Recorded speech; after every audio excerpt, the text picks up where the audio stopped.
Hello, good morning and good evening. Today I have come with a new title of the theory, and it is second unit perhaps about theory. Last time I talked about overview of literary theory, and this is examining the tenets of new criticism and its impacts on literary studies and applying theory in the literary text. That is concept and background of unit second, right? It is about the new criticism. What is new criticism? How we define new criticism? How people understand by theory new criticism? New criticism emerged against the meaning-seeking process of authorial intention. That means reading the life and history, diary and childhood and upbringing of the author to know the intended meaning of the text. It means new criticism emerged, it arrived against of the meaning-seeking process through the intended meaning of the author. That is called authorial intention. It is against of reading the diary of the author. It is against of reading the life of the author. It is against the process of reading the historical background of the author, childhood of the author, upbringing of the author, to get the intended meaning of a particular text. Because we need to forget about the author. We need to forget about the history, diary, childhood, upbringing, society of the author to get the meaning according to new criticism. New criticism says that meaning is not given by the author. It is not guided and controlled by the author. Authorial intention of the author is not necessary to search in the meaning of any literary work, any literary text while interpreting literary work of art. So new criticism means against of the author, against of the authorial meaning, against of the author's intention, against of the history of the author, against of the diary of the author, against of childhood of the author, against of the writer's upbringing or author's upbringing, and against of what the author really intended to have the meaning of the text. That is new criticism. This new criticism originated in 1940s through 1960s, and it dominated the literary studies in the study of literature. It has left the lasting impression on the way we read and write about the literature. It has left greater impression, long-lasting impression about the way we read the literature, about the way we write the literature. So, some of the most important tenets are concerning the nature and importance of the textual evidence. We need to find out the textual evidence while interpreting the literary text. That is the idea of new criticism. The use of concrete and specific examples from the text itself to validate the interpretations. We need to find out the specific examples, concrete examples, and the text itself to get the validate means legally updated interpretation of any literary text. New criticism believed in close reading of the text itself for several decades for literary studies, and new criticism is still a real presence among the students of literary studies, and it will remain so even in the days ahead. That means new criticism always focuses about the close reading of the text. Close reading means read the text alone. Forget the author, forget the society, forget the outside of what is there in the text, right? Focus the study inside the text. Read the text word to word, word by word, sentence by sentence, phrase by phrase, paragraph to paragraph, and get the meaning, right? And text is itself. Text is everything, and society is not there to help the meaning of the literary work. Author is not there to provide the meaning, right? Historical background is not important to get the meaning of any literary text, and what is important is the evidence, concrete examples, and other symbols what are used in the literary text. Reader response criticism opposes new criticism, does not like new criticism, right? opposes reader response criticism opposes new criticism's definition of literary text. Reader response criticism does not accept this new criticism. Reader response theory is against of new criticism, and its method of interpretation, reader response theory, does not like even the method of interpretation of literary work is propounded, is asked by the new criticism. Structuralism also rejects new criticism's focus on the individual literary work in isolation from the literature and from other cultural production. Literary structuralism does not believe that meaning comes of any literary text reading alone in isolation from other literature and alone in isolation from other cultural productions. It does not agree in the focus of the text alone. That is what the literary structuralism says. Literary new criticism's idea is not acceptable. Deconstruction theory also does not believe in it. Right? Deconstruction's theory of language and new historicism's view of objective evidence are directly opposed to new critical assumptions about the language and objectivity.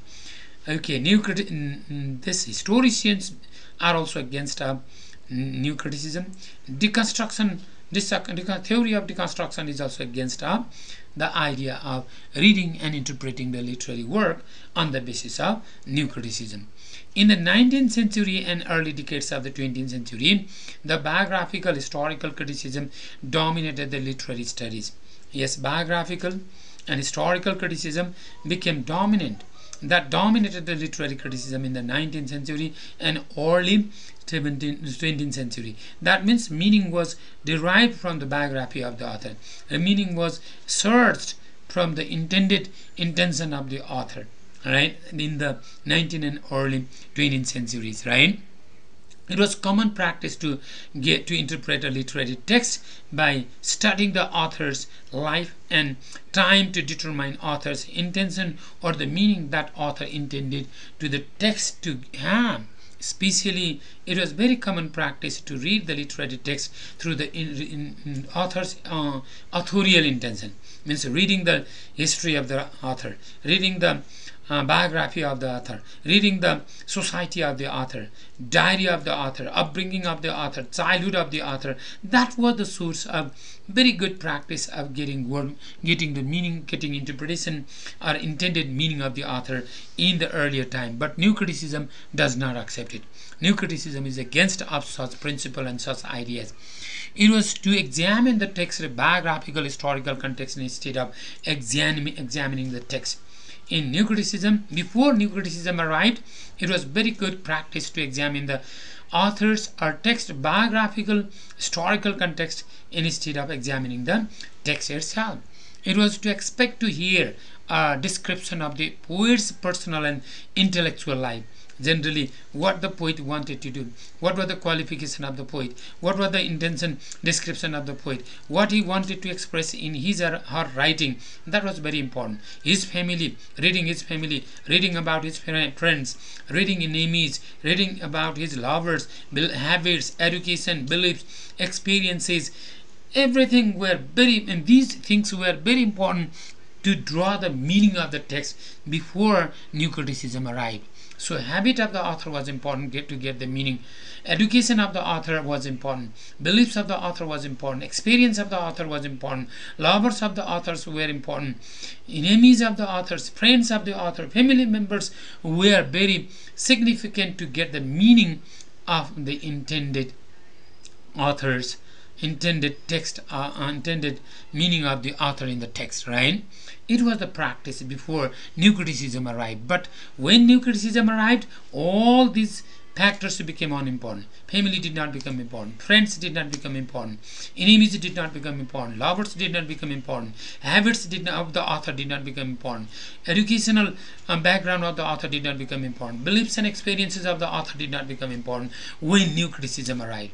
And what became important? The text itself became the battle cry for the new criticism. Text itself became the only whole object of giving the meaning of the text. That was the concept.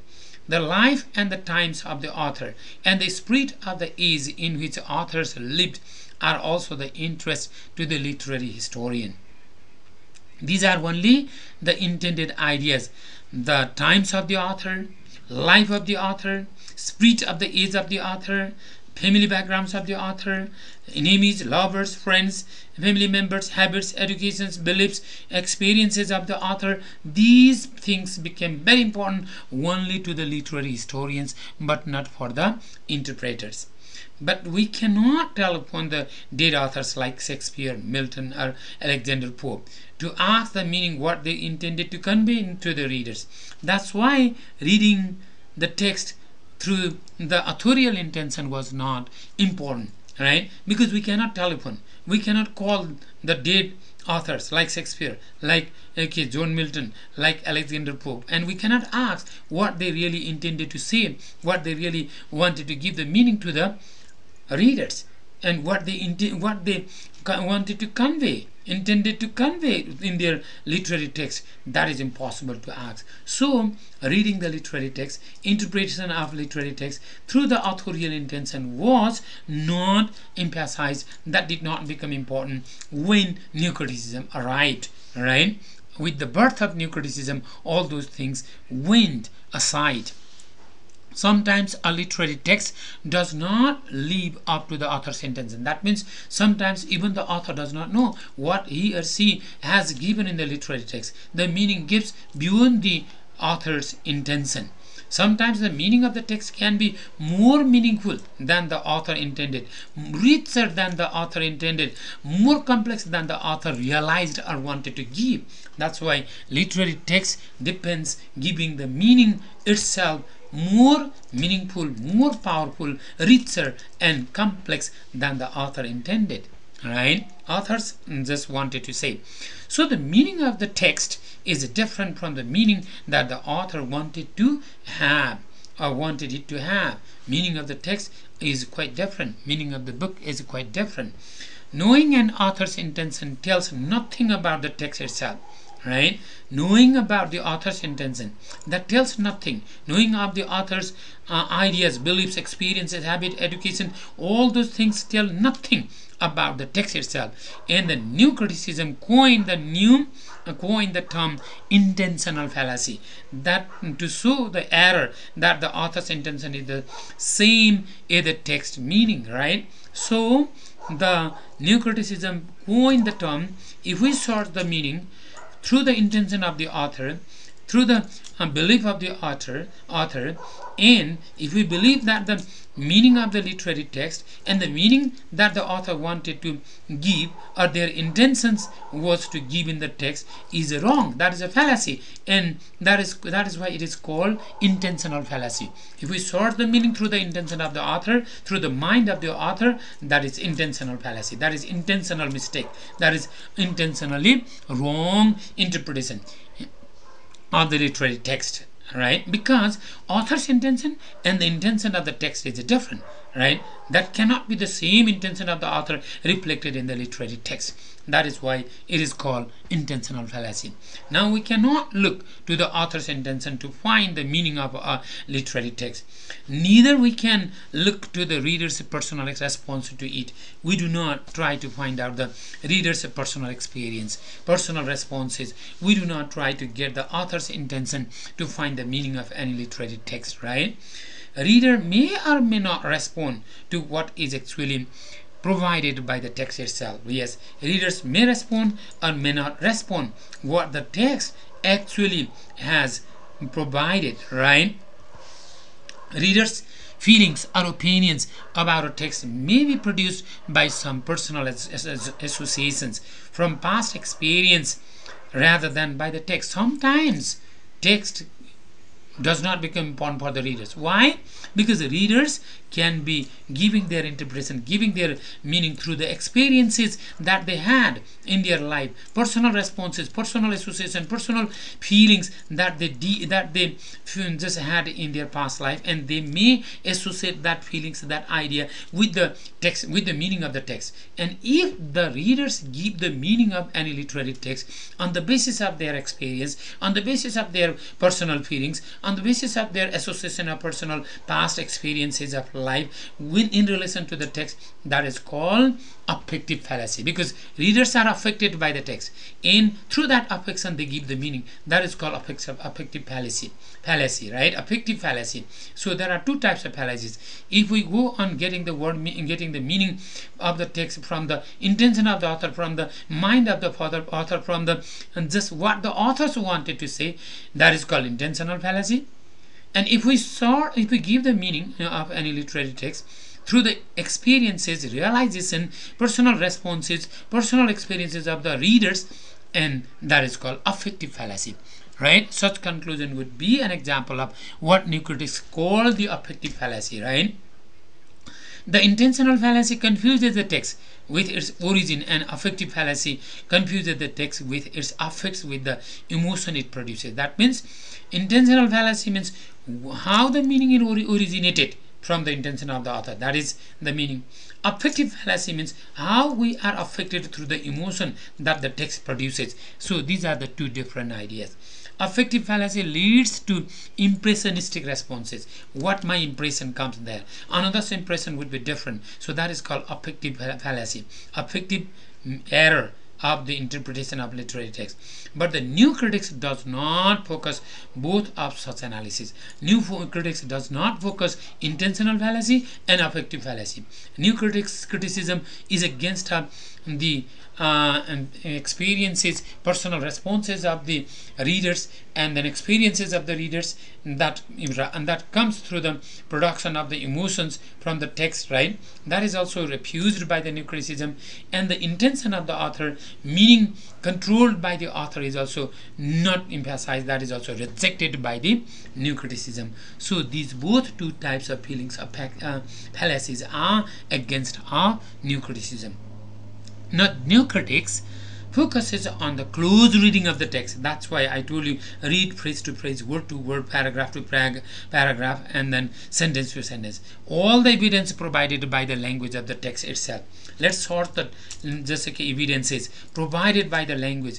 Its images, symbols, metaphors, rhythm, rhyme, meter, point of view, setting, characterization, plot, form, shape, and so forth, which are called the formal elements. That means while reading the text, we need to find out the formal elements of any literary work of art, right? Formal elements means metaphors, similes, images, symbols, right? Meter, point of view, setting, characterization, plot, form, shape. What are these things? Let's find those things and interpret the literary text without giving importance to the author, without giving importance to the experiences and personal responses of the readers. Right? For a new criticism, a literary work is timeless. That is not just limited. It is autonomous. It can be autonomous, right? Producing or giving the meaning by itself. Self-sufficient, verbal object, right? So readers and readings may change, but the literary text stays the same, and its meaning is objective as its practical, physical existence on the page. See, the same reader may not be always reading the text. Readers go on changing, and literary books also are the same. And then interpretation is different. Readers may change, but the literary text is the same, and the interpretation may become different, right? But when we analyze through the objective perspective of new criticism, meaning is almost same, because we analyze the formal elements. And though different reader comes in the same text, meaning comes with the analysis of formal elements of literary text. Now, language. What is the language then? Language as literary language and the day-to-day language. And this literary new criticism focuses about the use of language. Language of literature is different from the language of day-to-day life, from the language of science. That's why it is literature. That's why it is to be art. That's why it is to be interpreted, right? The formal elements of literary text is a product of the nature of literary language. It is because of literary language literature becomes literature, and we need to analyze it. New criticism is different from scientific language and from everyday language, everyday use of language. right? Scientific language depends upon the denotation, right? That is one-to-one correspondence between words and objects or ideas they represent, right? Scientific language is factual language. Fact, there is no confusion, no double meaning, no multiple meaning. Direct, fact one, direct meaning comes, right? Denotative meaning indicates, but literary language has a double meaning. Literary language is confusing. Literary language is not giving only factual meaning, right? Scientific language does not draw attention to itself, but literary language draws the attention to the language itself, and it does not try to be beautiful and emotionally evocative. Scientific language does not try to beautify the language. Scientific language does not try to make it emotionally evocative, but literary language tries to beautify the language, tries to explore the emotion of the readers. Emotionally it is evocative, right? The function of the scientific language is not to focus, not to focus, there is two is missing, right? Not to focus on itself, but to focus on physical world beyond the language. There is not to focus, is not to focus, two is there required, right? Language of science does not focus to the language itself, but it focuses about the physical world, about the real world. Scientific language tries to describe and explain the facts about the discovery, tries to explain how it was discovered, how it was explored, how it was found out. But literary language is different, right? On the contrary, literary language depends on connotation. Connotation means indirect meaning, opposite of denotation.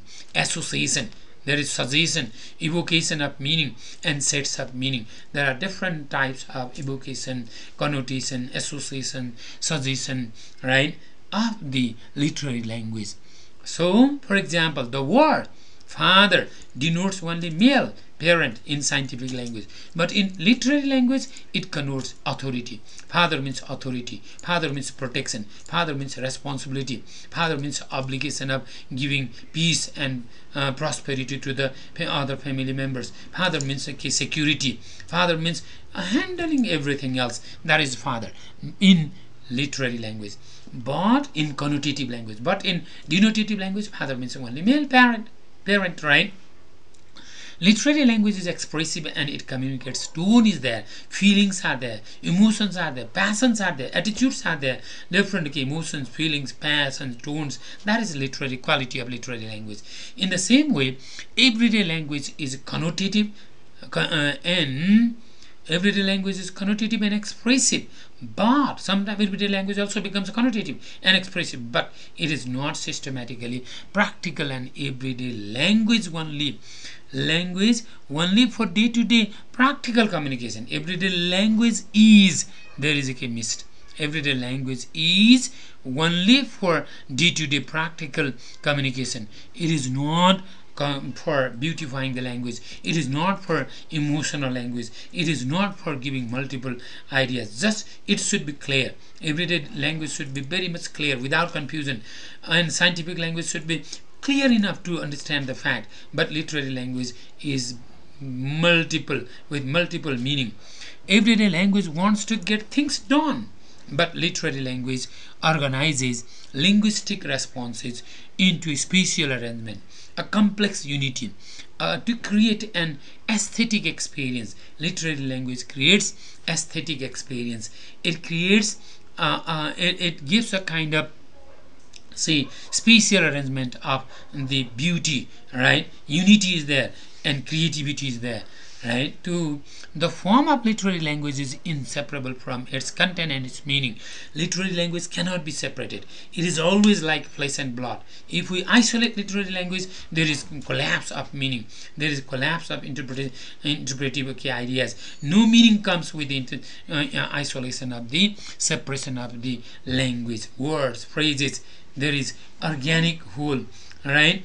And then and in that organic whole the language becomes very sensitive. In literary language, how a literary text means is inseparable from what it means, right? And then exactly the meaning of literary text is quite different from what it is to the language. It is related with the language. It is said that if a text has an organic unity, then all of its formal elements work together to establish its theme or the meaning of the work as a whole, right? The organic unity should be there. Formal elements should be there. The new criticism focuses on organic unity, complexity, and order. Meaning is produced through the four kinds of linguistic devices. What are those four kinds of linguistic devices? Paradox is one, irony is another, and then ambiguity is there, and tension is another one, right? And then see, the literary text is always there to get the concept of the meaning, right? Meaning is produced through four kinds of linguistic devices: paradox, irony, and then ambiguity and the tension. Paradox means self-contradictory statements, but it represents the actual way the things are there. For example, sound of silence is one example of paradox, right? And then another one, listening without hearing. This is one example of paradox. Self-contradictory ideas are there in literary language. If there is self-contradictory ideas, self-contradictory things, and then it becomes literary language. That is paradox. Irony means the tool of satire, the human voices, and to reform, right? Satire to the human voices, to reform and correct the evils, right? There is irony to correct the evils, right? Ambiguity occurs when a word or image or event genders two or more different meanings. If there are more meanings, more than one meanings, more than two meanings, and there is ambiguity. So ambiguity is the best element of new criticism or literary language. Not new criticism, literary work. In literary work, ambiguity becomes the most important one, quite a important one. In scientific or literary language, ambiguity is usually considered as a flaw because it creates lack of clarity and precision, right? If there is ambiguity in scientific language, there is no exact form. There is a lack of precision. There is no exact idea comes. Mistakes takes place. Disasters takes place. There should not be ambiguity in scientific language. But in literature, there must be ambiguity. There must be irony. There must be paradox. There must be quite complexity of the meaning deriving through the language. But in literary language, ambiguity is considered as a source of richness. The more ambiguity, the better literary work. The more ambiguity in the language, the depth of meaning comes. The more ambiguity in literary language, the complexity that adds to the text value. A text becomes quite valuable. So ambiguity is the best ornament of literary text. Tension means the complexity created by the literary text. It is created by the linking together of opposites. If we link together different things, that is called literary components. That is the better part of the literary element. It is made by the combination of the abstract and the concrete, right? The example of the author's Miller's death of a salesman. This is the language of ambiguity, because Author Miller's death of a salesman, there is an idea, there is a novel. Death of a salesman means it has a double meaning, ambiguity. Death of a salesman means maybe salesman is dead. One meaning. Another meaning, salesman is dead only in business, but he is alive physically. One meaning, he is physically dead. So double meaning is there. This sort of double abstract meaning gives literary text more meaningful and valuable, right? All of the multiple and conflicting meanings produced by the text, paradoxes, ironies, ambiguities, and tensions must be harmonized there. In literary new criticism, paradox Meaning, while interpreting the text, we must harmonize the meaning, harmonize the tension, harmonize the ambiguities, harmonize the ironies and paradox to get the meaning. Great literary works have themes of universal human significance. Universal ideas are there. They tell us something important about what it means to human, right? K.T. Chopin has written one key story about, and the title is The Storm. Another, Alberto Moraviez has written another story, The Chase, in 1967, and have different themes in similar ideas. They have written similar ideas, but the theme is different. In Chopin's tale, in his story, single spontaneous act of adultery seems to improve the emotional health and marriages of the two participants. He takes that adultery is good. Adultery, spontaneous, single, always having adulterous relationship means improving emotional health, improving the marriages of the two participants. That is what is the concept of Chopin's. But in Morin's story, in contrast, the young wife's extramarital affair seems to show the emotional distance between the husband and the wife. They do not last. They're not okay about their good health, but their relationship does not last. Their marriage may not go long. That is the same idea. Adultery, one takes positively. Chopin takes positively. It improves the emotional health. It improves the marriages of the two participants. And on the contrary, Moraviez's story again says adultery is not good. It distances between the husband and the wife. That is not good enough, right? This is how the writers of New Criticism have given the importance, especially to the study of the close reading. Forget about the writer, forget about the history, forget about the biography, forget about everything. Put the text there, read the words, read the sentences, read the phrases, and read the symbols, paradoxes, ironies, tensions, tones, ambiguities, characterization, plot, shape, right, meter, point of view. All these are the formal element. When we read these things and then when we present these ideas there in the interpretation of literary text, that becomes very important. That becomes the true interpretation of literary new criticism, right, of literary text. This is how new criticism's concept is different from other reader response and other theories. Thank you. You can just listen and then get some ideas from here. Thank you.